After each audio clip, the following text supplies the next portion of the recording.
अब हम बात कर लेते हैं एक्स्ट्रा ऑर्डिनरी आइटम्स की। अब एक्स्ट्रा ऑर्डिनरी आइटम्स किस तरह के होते हैं? जो मटेरियल इन अमाउंट हो, अनयूजुअल इन नेचर हो और not expected to recur in the foreseeable future. अब इन तीनों कंडीशन को समझने की बहुत जरूरत है। सबसे पहली कंडीशन है मटेरियल इन अमाउंट। तो मतलब क्या है कि जो भी आइटम है वो मटेरियल होनी चाहिए। दिस मीन्स कि it must be significant enough to affect decision। यानी वो इतनी सिग्निफिकेंट होनी चाहिए कि वो हमारे डिसीजन को इफेक्ट करती हो। आपको मैंने मटेरियलिटी जो है वो प्रिंसिपल बताया था, ये उसी से रिलेटेड है। सेकंड हमारे पास है अनयूजुअल इन नेचर, यानी वो जो अनयूजुअल हो।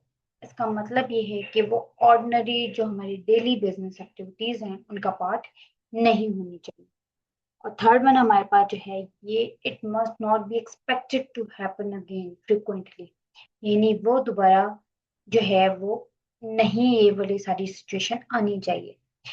एग्जाम्पल में हमारे पास अर्थक्वेक के जो लॉसेस हो गए वो हो गए, फ्लड के लॉसेस हो गए वो उससे हो गए, यानी वो चीजें जो अनयूजुअल है हमारे पास। अब हमने इस चीज को समझना है। देखिए मैंने आप लोगों को एक बात बताई थी, बैड डेट्स।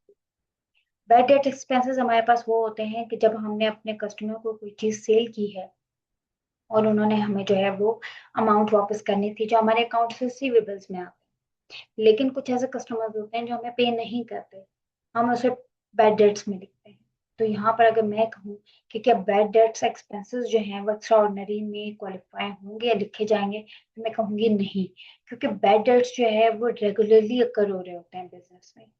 अगर मैं कहूँ कि जो इन्वेंट्री का डैमेज होता है, जिसे इन्वेंट्री श्रिंकेज भी कहते हैं, वो नॉर्मल एक्सीडेंट है, वो क्या वो क्वालिफाई करेगा हमारे पास एक्स्ट्रा ऑर्डिनरी में? तो हम कहेंगे नहीं। क्योंकि नॉर्मल बिजनेस में रिस्क रिस्क जो है वो एक्सपेक्टेड होता है।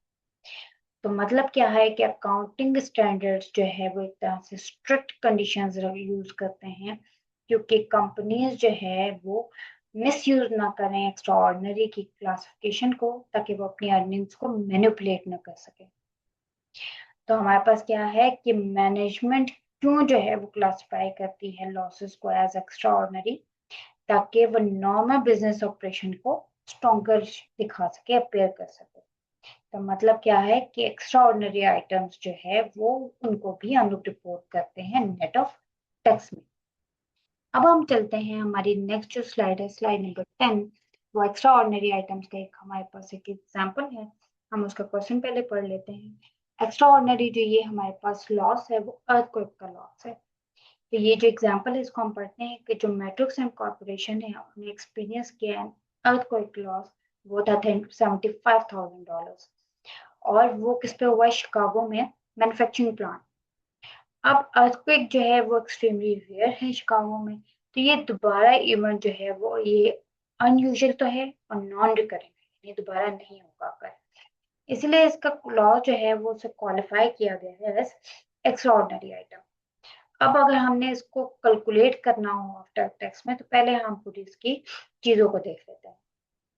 लॉस बिफोर टैक्स जो हमें बताया गया है वो 75,000 में बताया गया है, और टैक्स बेनिफिट भी हमें बताया वो 30% उन्होंने ऑलरेडी हमें बताया है। तो हम लोग अगर टैक्स बेनिफिट निकालें तो 75,000 का हम 30% निकालेंगे। 75,000 का जब 30% निकालेंगे तो 22,500 आएगा। और after tax extra ordinary loss हम लोगों ने फाइंड आउट निकालना हो, तो हम जो लॉस है बिफोर टैक्स 75,000 में से माइनस कर देंगे 22,500, तो हमारे पास आ जाएगा 52,500। तो स्टूडेंट एक तरह से नोटिस करें कि जो टैक्स की सेविंग है वो हमें एक तरह से रिड्यूस कर देती है, ताकि हमारा जो फाइनल इकोनॉमिक जो इम्पैक्ट है वो भी रिड्यूस हो जाता है। अब हम डिस्कस करते हैं एक और इम्पोर्टेंट चीज को जो यहाँ पर लिखी हुई है। अर्थक्वेक लॉस जो है वो हमेशा क्या एक्स्ट्रा ऑर्डिनरी क्वालिफाई होगा कि नहीं, तो ये हम कहते हैं कि ये जरूरी नहीं। सपोज एक कंपनी जो है वो एक ऐसे एरिया में काम कर रही है जहां पर अर्थक्वेक जो है वो फ्रिक्वेंटली अकर हो रहे होते हैं। तो इसका क्या मतलब है कि वो लॉसेस जो है वो उनके पास नॉर्मल तो होते हैं, लेकिन वो अनयूजुअल कंसिडर नहीं होते। इसका मतलब क्या होता है, अकाउंटिंग क्लासिफाई करती है कि ये डिपेंड करता है हमारे पास सर्कमस्टांसेस के ऊपर और प्रोफेशनल जजमेंट के ऊपर, और फिर हम उसे क्लासिफाई कर रहे होते हैं कि हमने इसे जो है वो एक्स्ट्राऑर्डिनरी में ऐड करना है या नहीं ऐड करना। तो हमारे पास क्या है कि अकाउंटिंग जो है वो सिर्फ कैलकुलेशन नहीं है, हमारे पास प्रोफेशनल जजमेंट भी एक मेजर रोल यहाँ पर प्ले करती है। अब हम नेक्स्ट चलते हैं कि हमने इसकी प्रेजेंटेशन कैसे देनी है अपनी इनकम स्टेटमेंट में। जैसे मैंने पहले ही बताया कि 75,000 हमें पहले ही बताया था, उसका टैक्स बेनिफिट हम लोगों ने फाइंड आउट कर लिया, 30% इसका निकाला, और जब 30% जो अमाउंट आई उसको जब हम लोगों ने माइनस किया तो हमारे पास जो नेट लॉस आया वो 52,500। तो आपने इनकम स्टेटमेंट की प्रेजेंटेशन में जो चीज देनी है वो हमारे पास क्या है, earning before extra ordinary item, वो हमारे पास ऑलरेडी हमें दी गई है। हमने एक्स्ट्रा ऑर्डिनरी लॉस को माइनस करना, तो जो अर्थक्वेक का लॉस था वो हमने अभी फाइंड आउट किया था, और फाइंड आउट करने के बाद जो हमारे पास नेट लॉस आया था हमने उसको माइनस करके दोनों को माइनस किया, तो हमारे पास नेट इनकम ऑलरेडी हमारे पास आ गई है।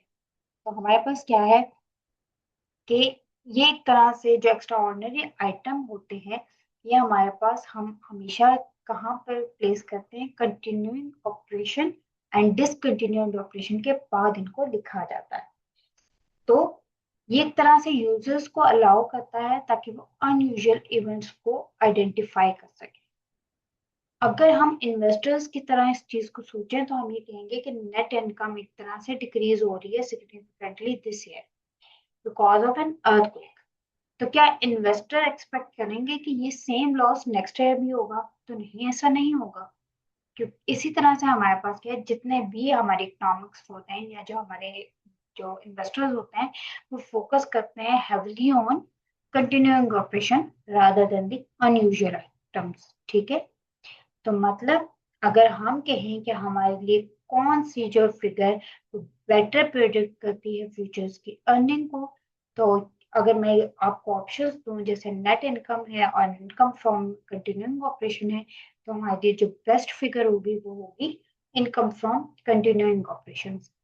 तो जो फाइनेंशियल स्टेटमेंट्स हैं उनके जो यूजर्स हैं वो हमेशा जो वो ज्यादातर रिमूव कर देते हैं अनयूजुअल आइटम्स को जब वो फोरकास्ट कर रहे होते हैं फ्यूचर की प्रॉफिटेबिलिटी को।